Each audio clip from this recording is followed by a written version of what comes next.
Hello all, welcome to the Fertility Goals podcast, episode 2. How do I know if I should freeze my eggs? So this is probably one of the most common questions that I get asked all the time, especially as of recent, as talking about egg freezing and fertility has become more mainstream, not as shameful and stigma-filled as it has been in the past. And so it is an exciting topic to talk about. I'll be talking about what is egg freezing, what it's not. If you have any questions, please drop those in the chat.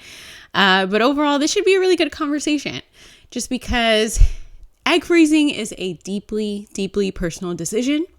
And so often when people are like, Maureen, should I freeze my eggs? I'm like, I don't know, girl. I have no idea. Just because there's so many factors that go into this decision. So I'm hoping after this podcast episode, you all feel a bit more informed, empowered. Please subscribe to this channel, Fertility Goals, the podcast here on YouTube. Spread the word, spread this episode to anybody that you know that is wrestling with this decision. Find me on Instagram too. Hit me up. Pop in my DMs. See, if you have any other questions that I can answer either on this podcast, or you can book a one-on-one session with me for coaching. How do I know if I should freeze my eggs? It's a one-on-one conversation we can have to really dig deep into the nitty-gritty of this decision. So without further ado, let's hop on in. How do I know if I should freeze my eggs? So freezing eggs. It is a decision. It is an investment. It's an investment. And it is something that is deeply personal. So I know for me, I had shared on the According to Blake podcast that I was actually interested in freezing my eggs after my divorce because I did not feel like I was done having kids. I was open to having more children, and it is often a desire for me to have children that are biologically related. It's just an option I wanted to keep open because at that point, of course, in the immediate time after my divorce, I was just like, I am good on dating. I am good on marriage again. I am good on a lot of that for several years. But part of it is just being in this field, understanding, what happens over time. I was in my early 30s, but just thinking about, the amount of time that it would take to meet somebody, build those connections, kind of accomplish the goals that we want to accomplish before children, I would definitely be in at least my mid 30s. So I was open and ready to freezing my eggs. I wasn't necessarily going to put a timeline on it. I wanted to do it actually in the summer of 2023. And it was my son going to be like going away with his father for the summer, where I was like, okay, this is going to be a great time to do it. And then I end up meeting the man who ends up being my husband now, and who took my breath away. I love you, Peter. In May 2023. And so quickly, because of his level of intentionality, I had no questions about where that relationship was going. I didn't have to question anything. I wasn't scared. And so I took the leap of faith and decided not to freeze my eggs and to continue the relationship with him. And we did surely get married a year later. And as you all know from episode 1, we are actively trying and we're figuring it out. So that's where I am in terms of freezing my eggs. But at this point now, and knowing how many children we want, for the future, that just won't be an option for us. But let's get into it.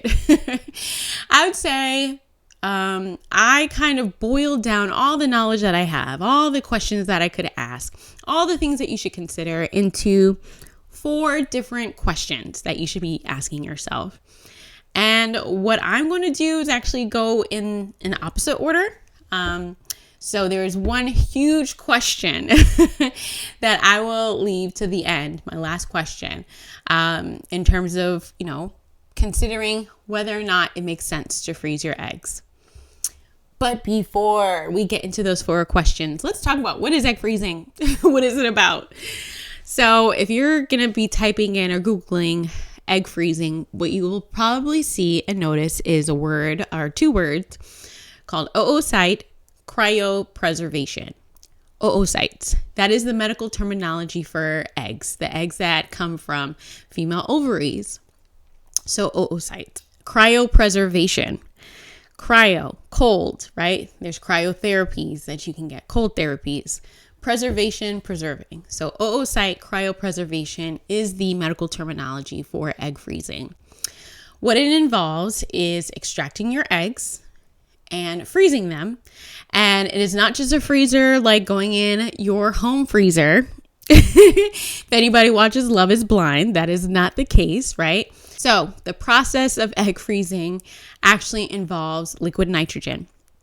So after they get extracted, we'll talk more about that process. They are frozen in deep freezer, right? In liquid nitrogen.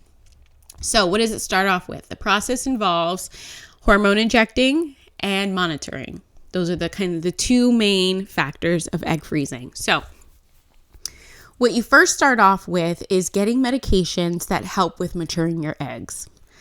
On any given good month, right? Any given good menstrual cycle, your body is focused on maturing one egg, one good mature egg, right? Others might respond to the hormones, some shed off in the process, but more than likely your body is focused on one egg. Sure, you'll have fraternal twins. That is the process of 2 eggs, but typically your body is really maturing and trying to get that one egg together for fertilization. In the egg freezing process, which is very similar to the first part of IVF, these medications are trying to stimulate multiple follicles or multiple eggs. And let me first clarify what a follicle is. A follicle is a fluid-filled sac, and in that sac is an actual egg. So we hear the conversations of follicles and eggs going back and forth, but for the most part, we are hoping that there is an egg in each follicle. With the naked eye, even ultrasound technicians, the best ultrasound technicians possible, and the best fertility doctors possible cannot see an egg with the naked eye or through ultrasonography, right? So what they're doing is they're growing these follicles, trying to ensure that they are growing a mature egg within the follicle, okay? So the first round of medications is to grow multiple follicles, right? So on any given good month, we're looking at 1, and hopefully with some really good titration of the medication, we can get between 10, 15 eggs or so, right? But not too many, because we don't want somebody to become really uncomfortable. Because think of how uncomfortable we get when 1 egg is trying to form. Now imagine how annoyed, cranky, frustrated, bloated we can get if the body is trying to form multiple follicles, okay? And then you have another medication that is basically trying to prevent you from ovulating. So a few days into the protocol, and when I say protocol, it is the amount of medications that you've been prescribed by your provider. So a few days into the protocol, you're going to add another medication, and that's going to help you not ovulate. All right. I feel like I probably need to do another video on the menstrual cycle. So we're trying to prevent ovulation, but in this process, the providers will have you come in probably every other day. Sometimes I've heard people had to come in every day consecutively, just because the follicles are either not growing fast enough or they're growing too fast and they're trying to track it. So there's all these different measurements, right, that your provider is looking at as they are measuring the follicles that give us indication about whether these follicles are maturing great enough, well enough. So you need to come in every other day to get blood work and typically an ultrasound to help us understand how is your body responding to these hormones and how is it responding to the follicles growing, okay? All in all, this process will take about 10 days or so. But as you get closer to the 10-day mark, there's going to be a lot more monitoring, right?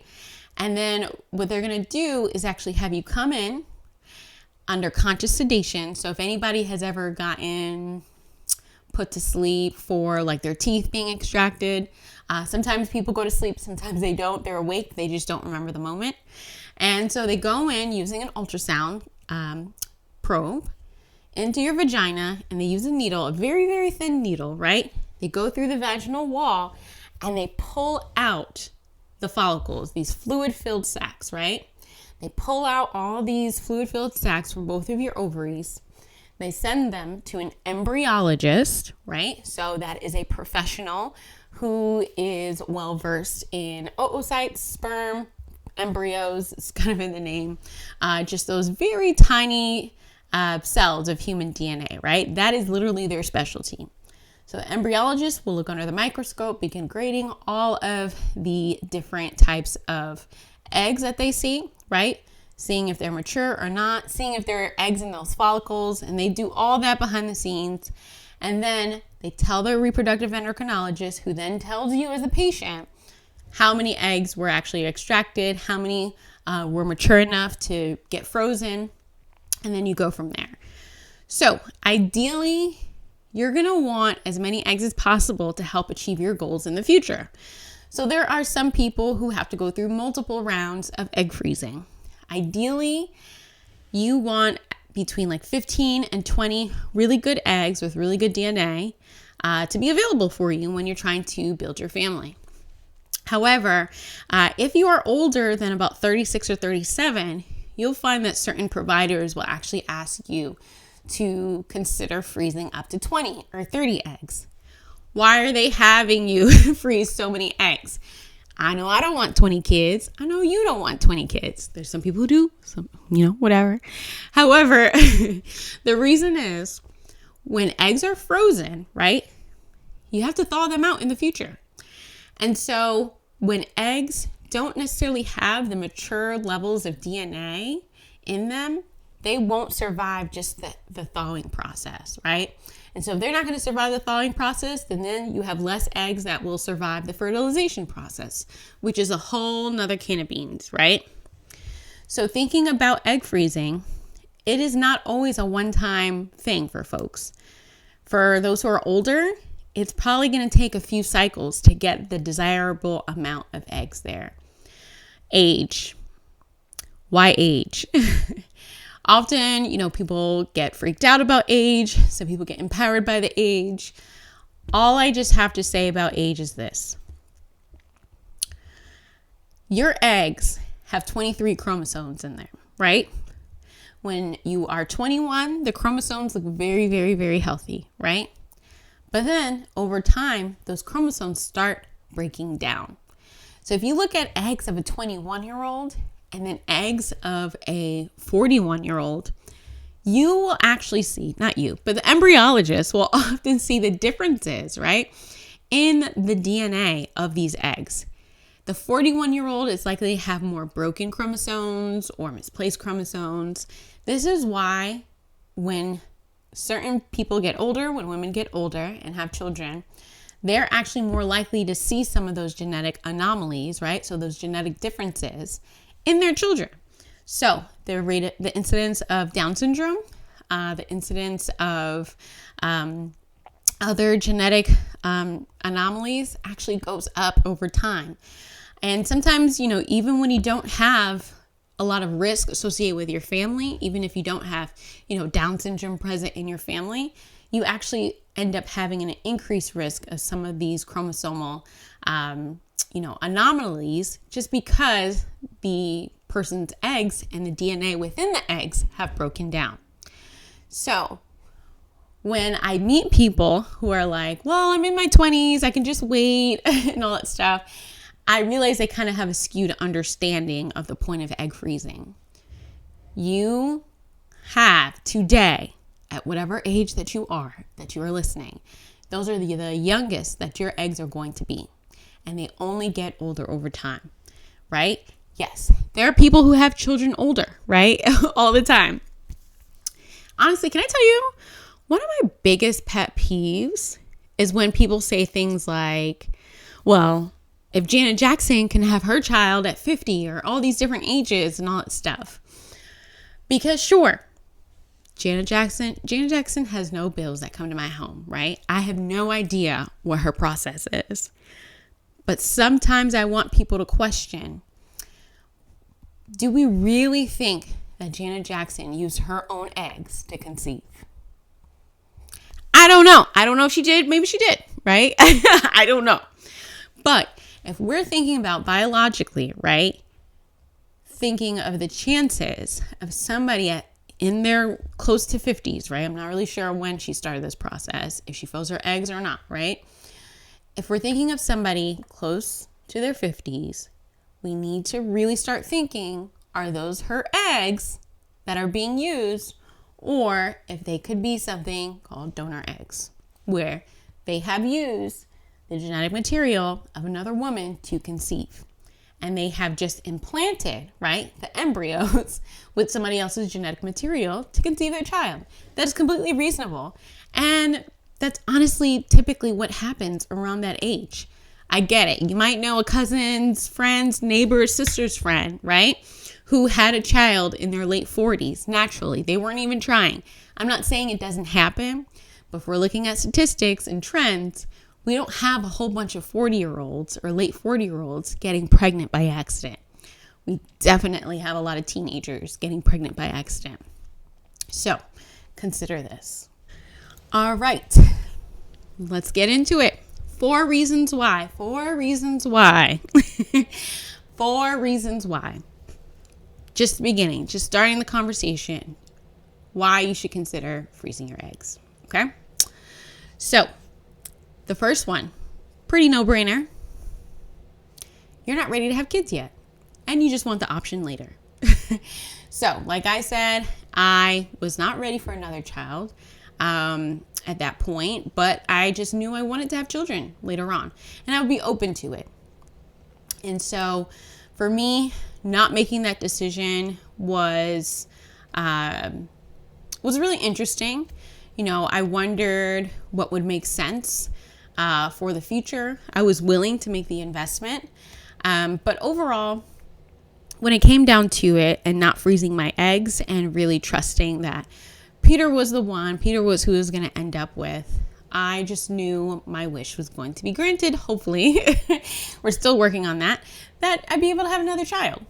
But for those who are married right now, for those who are not partnered right now, this is really a question that you have to ask yourself.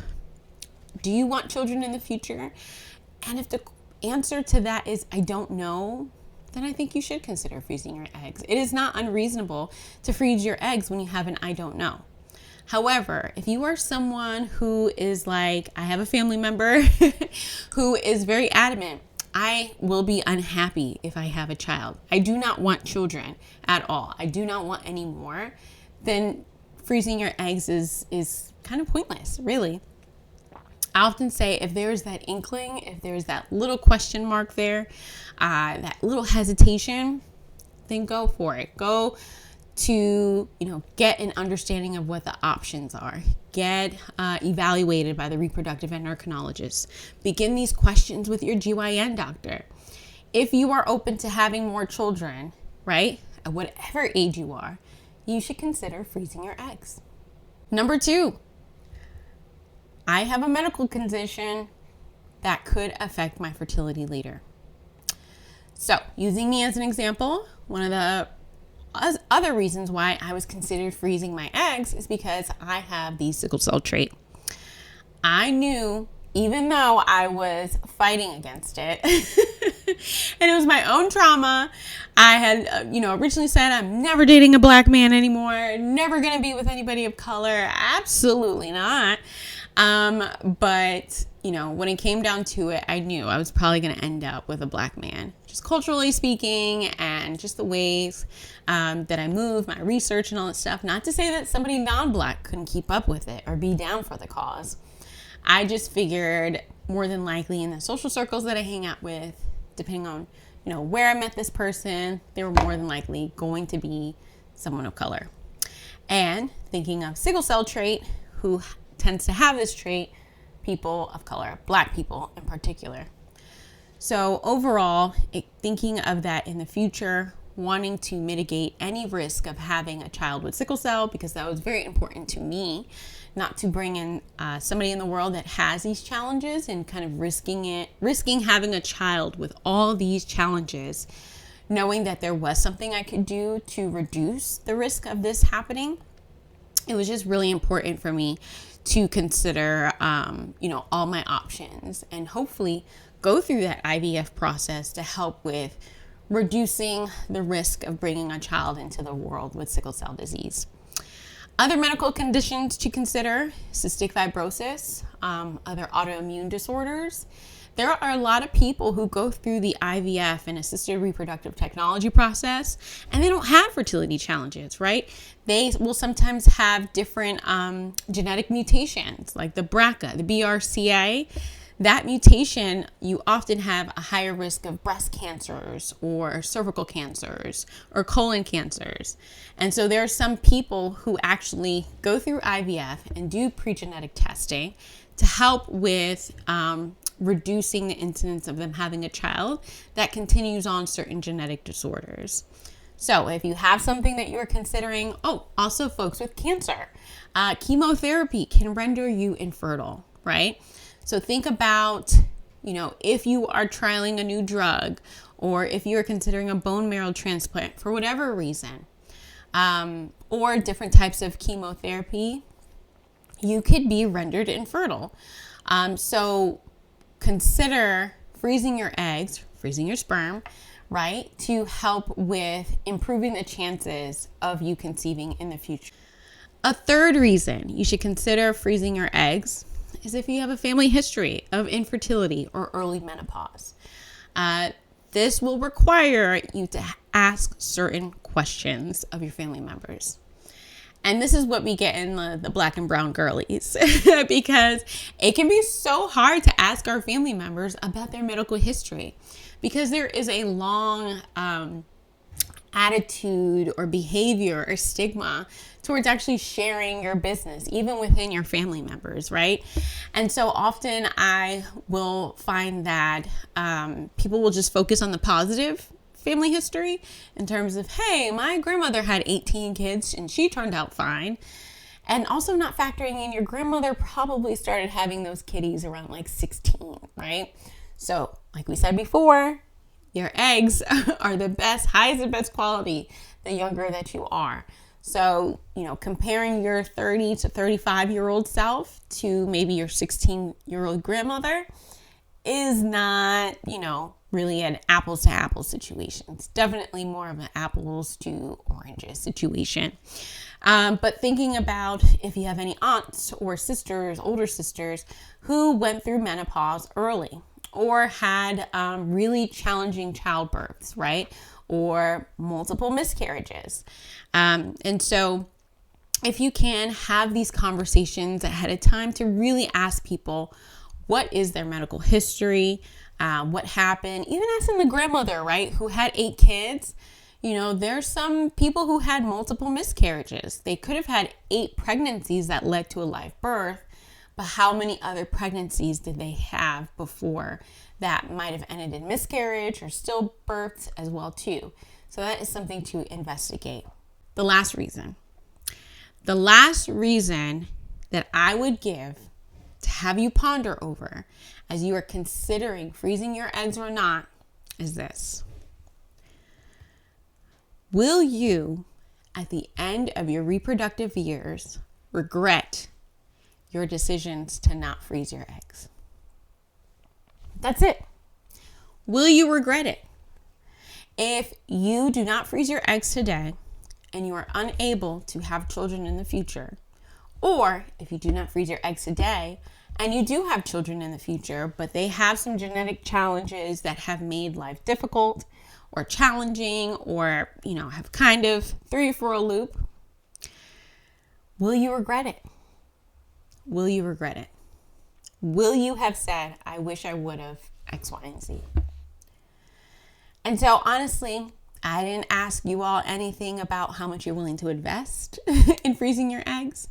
I don't necessarily ask people a lot about, what doctors and all this other stuff and all these different considerations with freezing their eggs. The biggest question really is, will you regret this? Will you question your life motives, your life decisions, your life purpose? Will you question the way that your family is made up, however your family tree is made up? if you don't freeze your eggs and give that as an option for yourself. So freezing your eggs is not a one and done. You are not guaranteed children if you freeze your eggs. Again, it comes down to quality of the eggs and also quality of the sperm that will meet it in the future. But overall, it's an option.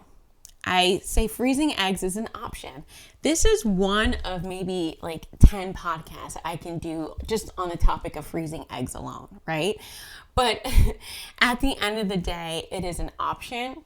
And this is an option that, has helped so many people. I often get asked, like, what are statistics of how many did or did not freeze their eggs and, whether or not they used it or not. I'm not sure. And I'm sure different clinics will, gather that data. But at the end of the day, it's asking yourself, will you regret this decision or not? Okay. All right. So this is, I should say, like part 1 of episode 2. Review this video, like, share, have these conversations. Did I, bring up any questions or any confusion at all? I did a very quick and dirty episode today on egg freezing and just starting the conversation, right? What would actually get you into the doctor's office to just get an evaluation? Many people are like, well, I don't know if I should freeze my eggs or not. I'm like, well, have you gotten evaluated yet? Just going to the doctor for an evaluation is not signing up for egg freezing. So consider what your options are. Consider the answer to the questions that I posed and let me know. Let's get a discussion going. All right. So meet me sometime next week for episode 3. I could do a part 2 of egg freezing, or I could just hop into the menstrual cycle part. But either way, please let me know what you're thinking. Subscribe and share. And I'm super excited for this podcast series of Fertility Goals. Love ya. Bye.